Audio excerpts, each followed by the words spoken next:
See that you don't realize, and that's what made me fall in love. 'Cause you got style, the way your body makes my heart beat sound.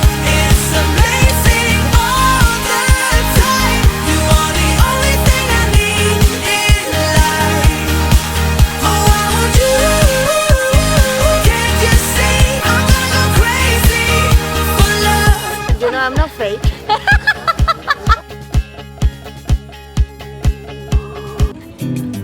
Dila.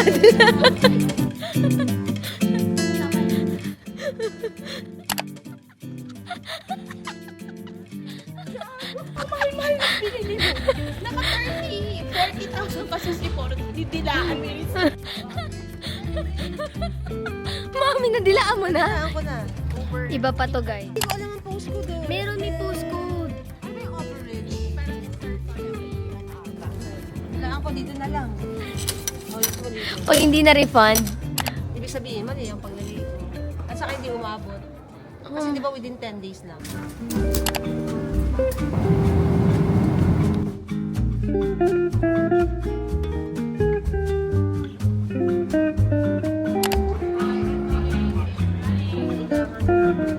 Good morning! We're finally here in Dubai. Grabe guys, 6 hours yung flight from Amsterdam to Dubai and sobrang tulog na tulog ako. As in, ang saya ko talaga sa tulog ko. Sobrang comfortable ng business class seats ng Emirates. So, wala akong sakit ng likod. Lagi kasi masakit likod ko pag long haul flight. Medyo ina-anxiety ako. Dito parang comfortable ako, so parang hindi ko siya naiisip. Anyway, we have free hotel, free chauffeur service, and then free meals for the whole day. We're staying here in Dubai for the next 24 hours. Kasi parang yung next flight is tomorrow pa. We have Dubai Connect. Dubai Connect is a complimentary service ng Emirates. Kapag yung flight mo is more than 6 hours pag business class, more than 10 hours layover naman pag economy, yun na yung earliest flight available sa system nila. Pero kung may mas earliest flight, like 1 hour layover lang, wala kang Dubai Connect. Lucky for us, more than 10 hours yung layover namin. Actually, 24 hours na mahigit. So, may free visa, hotel, and transportation. We have visa on arrival and a 5-star hotel accommodation. We also have food and kung ano-ano pa. So, grabe, ang saya-saya ko talaga dito. So, this is the chauffeur drive service exit. Meron pa silang free water. My Dubai. Pag may chauffeur drive service ka, isang car per person. Pero ngayon, binigyan kami since magkakasama kami, isang malaking car na lang. Ang kulit, ang daming BM. Mamimili ka talaga. So,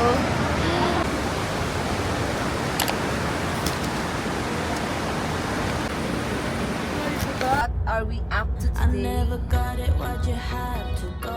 I guess this world's too slow for you.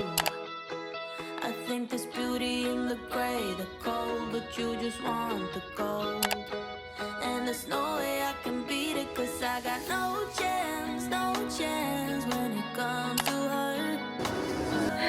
char! She got the glitter, 16. I just wasn't enough. Room tour. Hello! Grabe, may pa-bathtub sila. Okay na ako sa normal lang. Ay, dalawa rin talaga. Europe yun. This one is the shower area. And then, this is the big mirror. O, diba? Grabe, ang lala. Okay. May free na 4 na water. Of course, yung kettle. And then, this is the bed. Dalawa talaga yung bed. And then, this is the room.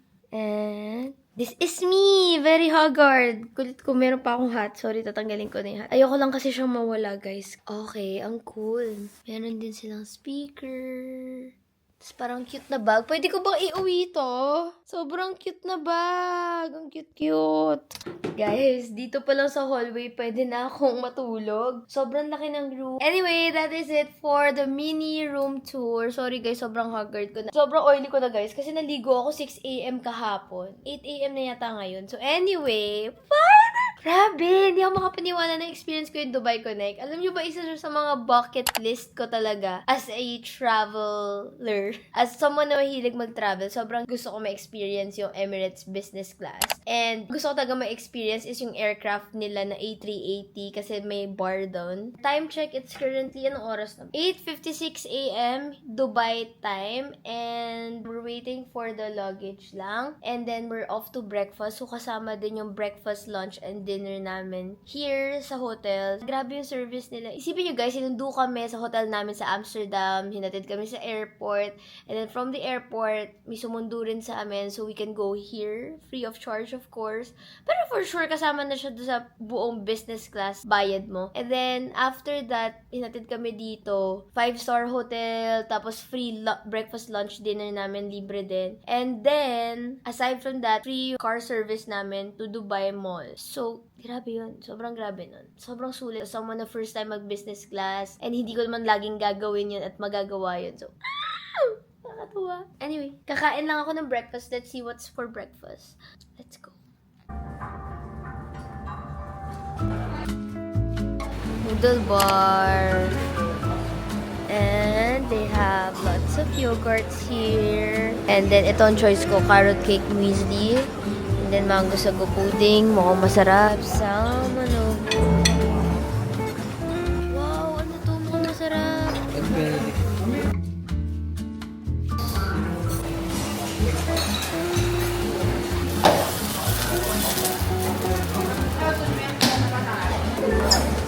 kaya to?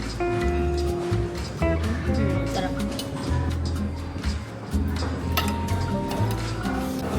Grabe, may ice cream din sila. Oh my God, babe. Tikman ko na nga. Oh, masarap.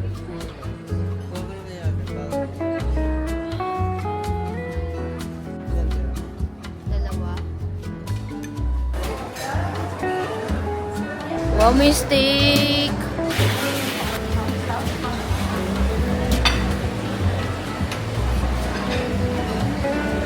Guys, sobrang daming pagkain. Nakakaloka. Time check. It is 6:03 and we're heading to the Mall of the Emirates kasi may gusto akong brand na nandun. And then we're buying some pasalubong today. Hindi kami masyado nakabili ng pasalubong sa Europe kasi hindi ko alam. Hindi ko alam ba't di tayo nakabili, babe. Busy? Mahal ata. I mean, mahal talaga guys sa Europe for me compared sa ibang countries. Pero, it's worth visiting at least once in your life, di ba? Na-happy naman ako na visit ko yung Europe. Kasi parang ang tagal ko na rin tinatanong kailan kaya ako makakapunta dito. Or makakapunta kaya ako dito, ganun. So, it's already 6 p.m. here. Hindi kami nakalabas as planned. Dapat magsasafari kami. Pero bulagta ang mga mare nyo. Kakagising lang niya. Ako nakatulog ako. Ang sarap naman ng tulog ko. And then, what else? Ayun. Kumain na kami ng breakfast. Kumain ng lunch. And then, yeah. That's it. Hello, Dubai! Sobrang lamig! Mall of the Emirates. So cute. Done looking around. Wala dito yung pabango na pinapabili nung lola ni Jun sa kanya. So, hanap kami sa Dubai Mall, which is malapit naman na sa hotel namin. Anyway, speaking of, kaya ako binuksan yung vlog kasi tuwa talaga ako sa Dubai kasi hindi mahirap maghanap kung saan sasakay. Anyway, punta kaming Dubai Mall. Guys, sobrang cool. Merong Lego yung Miniso. Diba? Leaning Tower of Pizza. Ayaw natin po pizza. We're finally here in the Dubai Mall. Sobrang dami. Back in our hotel. Wala kayo masyadong nakita kasi i-haul ko na lang. Okay, I got something from Sephora. So, this is Budod by Miss Leia. And nakita ko to sa TikTok. Bumili ako ng pampasalubong, which is Sol Janeiro. Dalawang yellow, dalawang pink. This is based sa aming pang-amoy ni John Isaac. Tapos, I also have this. Actually, bibili lang sana ako ng isang ganito for myself and then kay tita yung iba. Sa mom ni Jun yung iba. Dalawa lang. Kaso, pagtingin ko sa TikTok, nire-recommend siya ni Selena Gomez. So, sabi ko, bilhin ko na nga. Wala lang. Gusto ko yung recommendation ni Selena Gomez. And I also got some winter stuff from Zara kasi meron pa akong dalawang winter trip. Grabe. Dalawang winter trip! Hindi ko alam paano ko pagkakasyahin yun kasi February na, tapos hanggang February lang yung winter. We'll eat na. Let's go. Babe, kain na tayo, please. Ayaw mo pa? Sama na ugali yun.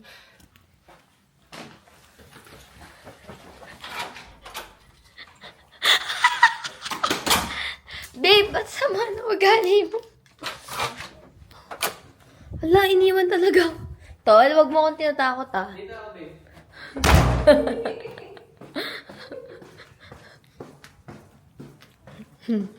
Kinamukha na naman. Babe! Sabi ko nga ano eh. Love it. Sarap? Saya ko? Lasang-lasang Singapore. Guys, sobrang sarap. Ilang balik ako dito. Sobrang sarap. Oh, nag-iisa ka na lang. Masarap to at gagawin ko to sa bahay. Cookies and cream. Guys, ang sarap nito. Wow. Egyptian dessert. Sinerch na namin. Egyptian dessert daw siya. Ay, ayan, may coconut flakes din. Ay, titikman ko na may coconut flakes, Ben. Hi. Hello, sorry again. Nothing happened. Goodbye. Thank you so much. It was a good stay. Just like that, we're at the airport again. And gulat kasi may sarili sila for first class or business class lang na drop etong building na to. So dun sa kabila yung mga main. Sariling check-in counters ng business class and first class. Oh my God, may shopping dito. Shopping, sila yung bibili for tapos bibili nila sa'yo. Ngayon lang namin natutunan to. So, ang dami palang lounge dito sa Emirates. And yung lounge depende sa kung anong gate nyo. So, para diretso board na kayo from your gate. Kami, ang nangyari, kung saang lounge kami napunta. So, around 20-minute walk yung nangyari. So, pagod na pagod kami. Anyway, ganun talaga ang life. Guys, kung di namin ginising to, for sure nakabalik to ng Rome.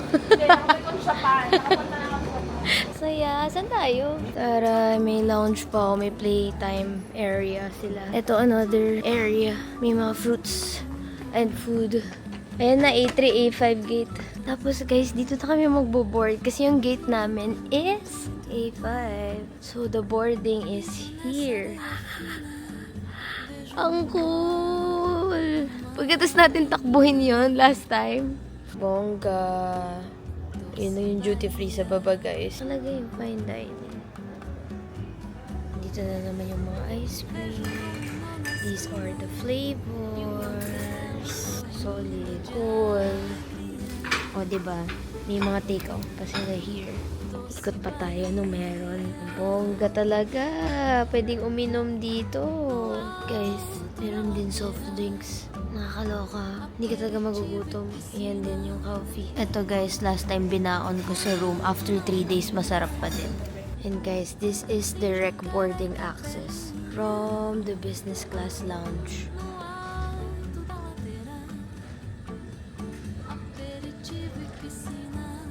Grabe, ang saya.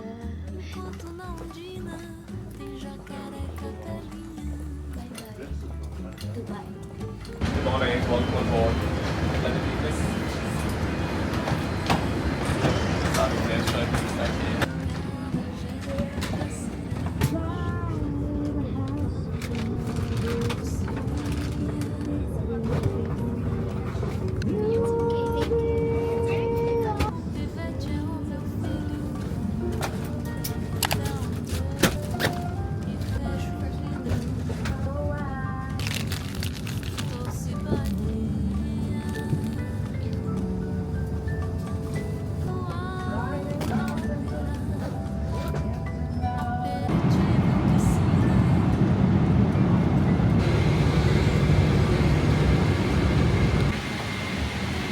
Everyone, Welcome back to my channel. Today, I am answering all of your questions regarding my recent Europe trip. So this is actually a highly requested video from all of you guys. So thank you so much for supporting my vlogs. I've been really hands-on in producing and editing my videos. Thankful sa aking boyfriend. My boyfriend helps me with the editing. So I asked you sa Instagram stories ko, if you haven't followed me on Instagram, you can follow me there because I do updates. So I got a lot of messages and sagutin na natin siya isa-isa today. Ang dami kong gustong sabihin. Feeling ko isang oras tong video na to, but I'll just put timestamps para naman alam nyo kung ano lang yung hinahanap nyo. Fast forward nyo na lang. Let's start with, though I'm planning to go to Europe next year, what do you recommend? Join-in tour or DIY? Kung mapapansin nyo, whenever we travel, it's always DIY. Every time na naisip namin yung Europe, lagi kami nagyayaya ng mga kakilala namin na samahan kami sa Europe. Sabi lang namin na if ever meron man sa mga kakilala namin mag-Europe, sama kami. Feel like it's always because mother and daughter, tas sa isang napakalaking kontinente, na pag nandun ka na, the usual European travel style is hop on to every countries na tabi-tabi para masulit mo yung pamasahe mo. Kasi nga, we're kind of far away from Europe. So, anyway, the reason why I'm blabbing this is more of takot kaming mag-Europe ni Mommy. Takot kaming mag-DIY. Hindi kami light packer. Vloggers kami in general, so we have a lot of things. Hawak namin yung isang camera, hawak namin yung phone namin. Hearing all the horror stories of Europe, we know na hindi namin kayang mag-isa unless meron nga kami friend group na experience na sa Europe, or better, join-in tour. I am not a fan of group tours. Kung mapapansin nyo, lahat ng travels namin, lahat yon DIY. Kinuklok lang namin yung mga tours. Galing taga si Mami sa DIY travel. Hindi kami ma-tour. But for Europe, hindi ako magaling sa language na yon. Hindi ko alam yung country to country, border to border travel. And all the horror stories na maraming pickpockets, maraming scams, maraming manloloko, maraming susundan ka, delikado, yung Airbnb mo, binubuksan. We were really scared. We really can't go to Europe unless A, we have a family to visit. B, meron kaming friends na isasama kami at makikisama kami. Or C, that's when we knew about SMB Travel. Lagi ko nakikita si SMB Travel kapag nasa SM North EDSA ako, which is the nearest mall sa amin. Meron silang store doon. Just a disclaimer, this vlog is not sponsored by SMB Travel. So yun, share ko lang. So yun ang na-discover namin si SMB Travel. Ang una ko nakita sa kanila is yung 19,999 Shanghai trip nila. And I've been to Shanghai, bata pa ako, and sobrang na-in-love ako sa city. Sobrang futuristic niya. Nagulat ako, sabi ko parang, 19K, 19,000 pesos, makakapunta ako sa Shanghai. After that, nakita ko na naman sa ads nila yung Turkey, Cappadocia, Dubai tours nila. Then eventually, nakita ko yung 99,000 all-in Europe trip nila that includes Italy, Switzerland, Austria, and then France.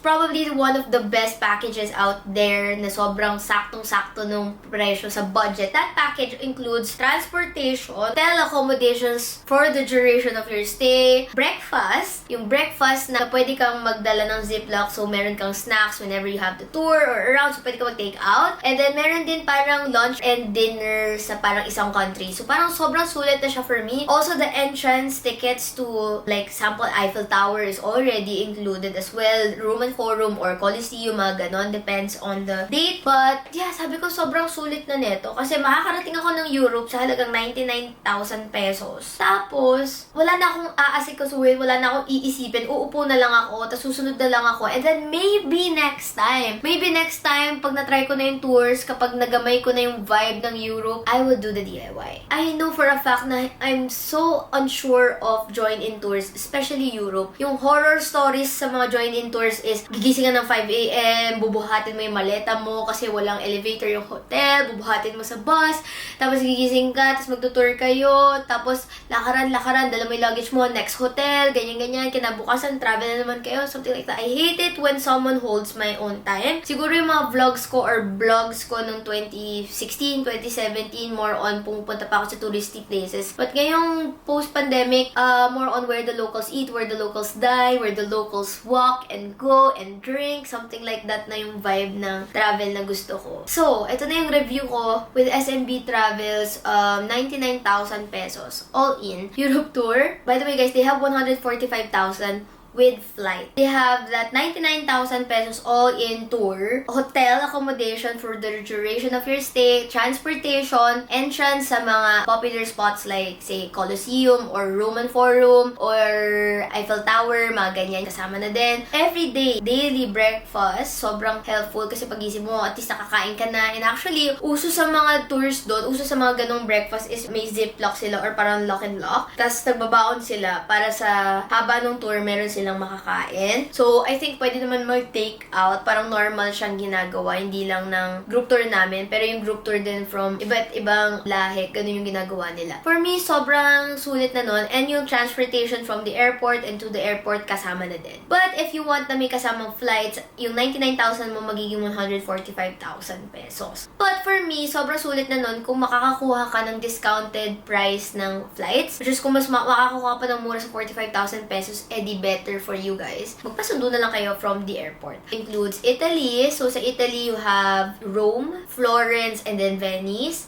Then, we travel to Switzerland, Zurich, Bern, Lucerne, Grindelwald. Next is lunch in Austria, Innsbruck, Austria, and then we go to France. So, sobrang ganda nung itinerary for me. It's an ideal first-timers tour to Europe. For me, honestly, sobrang kabado ako kasi paano kung nakakapagod? Paano kung wala man lang kaming time mag-picture, wala man lang kaming time mag-vlog sa area na to kasi kailangan na namin umalis. Pero thankfully, sobrang life-changing. As in, lahat ng horror stories ng mga ninong, tita, lola ko na mga nagpunta ng Europe na kinikwento sa amin, wala silang tulog, pagod sila, not recommended ang tours. Sobrang iba sa na-experience namin with SMB. Well, just stating my experience. So, comment down below kung may experience din kayo sa kanila so you can help other travelers na gustong i-book sila. Parang sobrang okay no itinerary. Very chill. May time to explore on your own. So, after the tour itself, there's a free time for you to explore a city or meron na naman silang added tour na pwede nyong i-avail. So, for example, when we were in Vatican, it's either A, we join in the tour inside the Basilica or B, we tour on our own and we meet at a certain time na lang. Say, 6 p.m. magmi-meet tayo sa place na to. So, pinili na lang namin yun. So, nag-ikot kami sa Vatican and then after that, lumabas kami ng Vatican, nag-ikot kami sa Rome, ganyan. Tapos, by the time na 6 p.m. na, babalik na lang din kami doon sa tour. Or di kaya, pwede namang babalik na lang kami doon sa hotel. So, na-feel ko na parang nakatipid kami kasi naka-join kami sa tour, may free transportation kami, may mga hotels din na accommodation na hindi na namin kailangan isipin. At the same time, meron kaming freedom to roam around or to travel or to go to places that we want na hindi kami required na sumama sa isang tour na to. Enough na sa amin na makita namin yung Colosseum as it is. So, to answer your question, ang haba na sinabi ko, yes, I will highly suggest you join a join-in tour if you want that hassle-free, but at the same time, may freedom ka pa rin to explore. Ayaw mo nang isipin sa ang hotel ka pwesto, meron ka ng free transportation. Because honestly speaking, mahirap magdala ng malaking maleta, tapos magta-travel ka, border to border ng ibang country, mag-isa ka, or may bit-bit kang family, tapos hindi mo alam saan pupunta, left ba o right ba. At least with the tour guide, susunod ka na lang. So, yun lang naman. For first-time travelers, I will highly suggest the join-in tour. Actually, kahit hindi ka first-time traveler, ang saya lang umupo and mag-walking tour and makinig sa tour guide. As someone na hindi fan ng join-in tour, approved naman sa akin yung tours ng SMB. Unlike sa experience ng lola ko, ng mga ninong, tita ko, mga pinsan ko na nagpunta na ng Europe. Iba talaga yung kwento nila, hindi ko maintindihan. Tapos may mga kwento pa sila na ang sikip daw ng room. May kwento pa sila na mabaho, na walang elevator. For me naman, lahat ng rooms maganda. Ayun, yung buong tour na yun, sobrang okay talaga nila. Next question is tips on how to get approved on visa and how much is all your expenses. Honestly, kabadong-kabado talaga ako sa visa. Kasi parang all along, I know, sa mindset ko, very strict ang Schengen visa. Pero it turns out, ang bilis lang. Bakit yung mga kwento sa akin ng mga tita-tita ko ganon? Yung tita ko, sabi niya, 30 days yung visa bago mo makuha. Kapag nag-avail na kayo sa SMB Travel, pati yung visa, aasikasuhin na nila. Wala kaming problema at all. Sobrang smooth. Punta kayo on the date sa VFS Global, tapos minit kami ng representative ng SMB doon, tapos inasikaso niya, chinek niya yung files namin bago kami pumasok sa VFS for biometrics. Sobrang okay. Tapos parang nagbigay lang sila doon ng letter na parang kasama kami sa isang tour group. Sila na rin gumawa ng itinerary namin. So basically, tips on how to have an approved visa visa for Europe, I would say go to SMB Travel, message them on Instagram, Facebook, or pumunta kayo sa kanilang store. Sa kanila kayo magpa-help kumuha ng visa. They also have Japan, Korea, Dubai, Turkey, US visa, Canada visa. Nakita ko yung review ng US visa nila, sobrang okay din. Schengen, UK, whatever it is, meron sila. Kasi kahit nag-ano ako ka-season traveler, baka may ma-miss out ako or baka meron silang experience as a travel agency that I don't know of na pwede kong gawin para mas mapabilis yung visa ko. How much is all your expenses? So again, we have the 99,000 package from SMB Travel, and then we book a flight na lang after. So dalawa yung tour nila, guys. We have the 99,000 which is all in na yan except for flight. So kung gusto nyo nang may flight, same lang as this package, we have the 145,000 pesos. May kasamang flight yan. Pero again, kung may makukuha kang less than 45,000 pesos na flight, edi book ka ng flight mo and then grab the 99,000. Which is what we did. We booked our flight separately through Emirates. Nasaktuhan namin na medyo sale, so we upgraded to business class. I think for transparency, 120,000 per person. Tapos pag tinitingnan mo on a normal day, parang 150 to 220k yung rates na yun. Yung business class flights na nabook namin, it includes yung chauffeur services. So, pipick upin kami sa airport, dadaling kami sa hotel, susundin kami sa hotel, babalik kami sa airport, chauffeur services. We also got free visas from Emirates kasi meron kaming layover na matagal. So, binigyan kami ng visa sa Dubai para makapag-ikot. We also have the Dubai Connect, which is basically, Emirates will give you a free 5-star hotel accommodation for you to stay in Dubai kasi nga mahaba yung connecting flight mo. So, if your connecting flight is, I think, 10 hours or more, meron kang free hotel accommodation from Emirates. Isa yun sa mga reasons kung bakit for me sulit na. After that, meron pa kaming breakfast, lunch, dinner, and free chauffeur services around Dubai because of the Dubai Connect. Also, yung business class lounge access, yung mga freebies sa business class, yung mga perfume and all. For me, nasulit ko talaga siya. Kasi, for someone like me na lilipad papuntang Europe, sobrang haba talaga ng flight. Parang na-less yung jet lag ko kasi sobrang comfortable ko sa seats ko. Hindi ko kayo pipilitin, of course, mag-business class. As low as 35,000 pesos pag mga sale, guys, makakapunta kayo ng Italy. Di ba? Ganun. Sobrang maraming murang flights, aabangan nyo lang talaga siya. So, that's my expenses, 99,000. Plus yung business class flight namin per person. So, yan agad yun. Pero kung hindi naman business class yung flight mo as low as 35,000, pwede ka nang makalipad. It's also one of my biggest dreams to fly with Emirates. Sobrang dream ko talaga maka-fly with Emirates, especially their A318 plane. Sobrang dream ko yun, yung may sky bar sa plane. Another tip is, when you are booking business class flights, lalo na kapag hindi naman kayo laging naka-business class, tingnan nyo yung plane para makita nyo kung anong klaseng business class seats yung meron. Kasi, for example, on our Manila to Dubai flight, yung business class seats namin is parang tatluhan siya na parang premium economy sometimes. Unlike nung kami, Dubai to Rome, sobrang lawak nung seats namin. Mas malaki yung cut because that plane is A380. Nung Manila to Dubai kami, Boeing 777. So, I guess one tip is for you to check anong plane yung gagamitin. Next is all expenses is, since nga kasama na dun sa 99,000 pesos sa package ng SMB yung breakfast, wala na akong ginastos when it comes to breakfast. Actually, pwede kayo magdala ng parang foldable na bottle or parang hydro flask nyo kung gusto nyo magbaon ng tubig kasi medyo mahal yung water. Safe naman daw inumin yung tubig sa mga faucet pero parang hindi ko siya gustong gawin. So, hindi ko lang siya prefer, guys, pero pwede siya. And kumuha sa hotel or bumili kayo ng bottled water which is kind of pricey. Also, a lot of people there, yung mga nakakasabay namin sa tours na from different countries, may baon silang ziplock. Sobrang dami nilang kinukuhang croissant. Malalaki talaga yung ziplock nila. Siguro baon nila for the day, mahaba yung biyahe or what. So, you can also do that para makatipid. Pero, as someone like me na first time ko sa Europe and hindi ko sure kung kailan ako babalik, syempre, gusto ko naman mag-spend ng good amount of money para makatikim ng mga where the locals eat. Question. So, regarding the how much is my food expenses, I would say mga 8 to 25 euros per meal. Sometime in Florence, I splurged with a steakhouse kasi sabi nila when in Florence daw, kailangan mo matikman yung bistecca alla Florentina. Ang masasabi ko is, sorry, pero sakto lang. Marami na din kasing masarap na steakhouse dito sa Philippines. Nothing too spectacular, not worth the splurge. if you really want to know yung mga presyo ng mga kinain namin, you can always watch my Europe vlogs.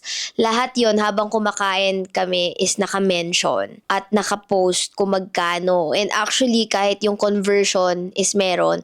So, dun lang sa vlog guys, makikita nyo it's either in the lower left, lower right, upper left corner, or in the area, makikita nyo yung presyo kung magkano yung tubig, ganyan, magkano lahat, and then yung conversion niya sa Philippine peso. More than that, wala na kaming ginagastos pang iba kasi madalas sagot na ni SMB Travel, so nabayaran nyo na lahat. How budget per day po, again, all of the expenses na nagastos ko is nakalagay dun sa vlogs guys. Like if you watch my Paris vlogs, makikita nyo dun magkano yung kinain ko, magkano yung binili kong tubig, magkano yung grocery namin, everything down to a cent is sinabi ko. Kaya nga merong nang-aaway sa akin. Sabi, lahat na lang daw ng presyo is minention ko, but actually I love watching travel vlogs na may ganong information. It's not for nagrereklamo sa mahal na bilihin or nagyayabang sa ganto, but it's more of informing people about the price. Yun lang naman yun. Ang laking tulong na nag-group tour kami kasi parang wala nang hidden expenses. You know that when you are traveling, ang daming, ay oo nga pala, nalimutan ko, meron pa palang ganto, meron ganyan. So yung budget talaga, pag before ka umalis ng Pilipinas, ito lang. Pag nakauwi ka na, ba't parang sumobra yung budget ko? Parang nakaka-relate ako doon kasi sometimes ang dami nating nakakaligtaang bagay or mas medyo napapasarap ang ating traveling life na medyo napapagastos tayo. So it's more of nakatulong na I did a join-in tour na hindi ako masyadong napagastos ng sobra kasi all-in na siya. Okay, budget breakdown. What to watch out for next is mga pickpockets and yung mga scammers around the area. There will be people who will talk to you, strangers that will talk to you, and as much as I want to say na go ahead, talk to them, please lang, wag na kayo masyadong mag-engage with conversations. Kasi medyo nakakatakot, pwede kayong ma-hallucinate or maloko or alam nyo, hindi na makatanggi. Like may mga papapirmahan sila sa'yo or may ikikwento sila sa'yo, and then eventually pansin mo nasa ibang lugar ka na, they will take you to a different place na hindi safe. Don't engage in conversations na lang. I'm sorry. Always just bring the things that is important to you. So for me, ang passport, cards, and camera, and phone, yun lang. Huwag na kayo magdala ng mga unnecessary things sa bag nyo. Pero si Mami Hayden, dami yan dalang unnecessary things. Nag-survive naman siya nang hindi nawawalan. Ayun, don't leave yung mga important things nyo sa hotel basta-basta. If you're going out of your hotel, make sure na i-close nyo yung mga bags nyo. Just in case. Kasi ang dami ko ring nabasa na experiences na ganon. Always make sure, research muna before taking an action on everything. I think the best thing, if you're not on group tour, DIY kayo, magta-public transportation lang kayo and all, make sure to research in advance para alam nyo na siya sa utak nyo, sa station kayo bababa, hindi yung sinesearch nyo pa siya sa phone nyo. Kasi the more kayo na makaka-attract ng mga scammers and manloloko if they feel like you don't know what you're doing. So always make sure to act like you know what you're doing even if you don't. So yun lang. Basically, that is it for today's video. I hope you guys enjoyed and I hope I answered some of your questions. If hindi ko nasagot yung questions nyo, I'm sorry. Pero isasagutin ko siya sa comment section. So make sure to comment all your questions na hindi ko pa nasagot sa comments and I will answer there. Also, if you like, you can also share your experiences sa Europe trips nyo or kung meron pa kayong mga tips. Let's make this video and the comment section there a community to help each other out when traveling here in Europe. Again, thank you so much for watching and I'll see you on my next video. Bye!